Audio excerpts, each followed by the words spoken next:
প্রায় 5 বছরের একটা জার্নি। আমি স্কুলে ষষ্ঠ শ্রেণীর শেষের দিকে অর্থাৎ বার্ষিক পরীক্ষার 1-2 মাস আগে ভর্তি হয়েছিলাম। তখন কোভিড-19 থাকার কারণে আমাদের স্কুল শুধু মঙ্গলবারে খোলা থাকতো। আমার এখনো মনে আছে, আমরা তখন অ্যাসাইনমেন্ট জমা দিতাম। ক্লাস 5 থেকে 6 পর্যন্ত মোটামুটি এই 1 বছর সময়টাতে আমি লেখাপড়া থেকে অনেক বেশি বিচ্ছিন্ন হয়ে গিয়েছিলাম। সত্যি বলতে আমি সবচেয়ে বেশি ভয় পেতাম গণিত সাবজেক্টটাকে। তবে আমি আমার এই ভয়টাকে জয় করতে পেরেছিলাম বর্তমানে মঞ্চে উপস্থিত অবসরপ্রাপ্ত আমার একজন শিক্ষক জনাব AKM নুরুল্লাহ স্যারের সহায়তায়। স্যারের বেদের বাড়ি খাওয়ার ভয়ে আমি সূত্র মুখস্থ করতাম।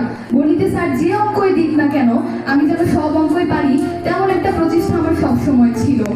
আমি জনাব নজরুল হক নান্নু স্যার, উনি 8ম শ্রেণীতে থাকাকালীন আমাদের বাংলাদেশ এবং বিশ্ব পরিচয় এবং মাঝে মাঝে বাংলা ক্লাসও নিতেন। উনি আমাদের যাই পড়াতেন সব কিছু কোনো একটা উদাহরণের মাধ্যমে বোঝাতেন, যেন আমাদের কাছে এই বিষয়টা বুঝতে অনেক বেশি সহজ হয়। নান্নু স্যারের কাছ থেকে সবচেয়ে বেশি আমি মুক্তিযুদ্ধের ঘটনা শুনেছি।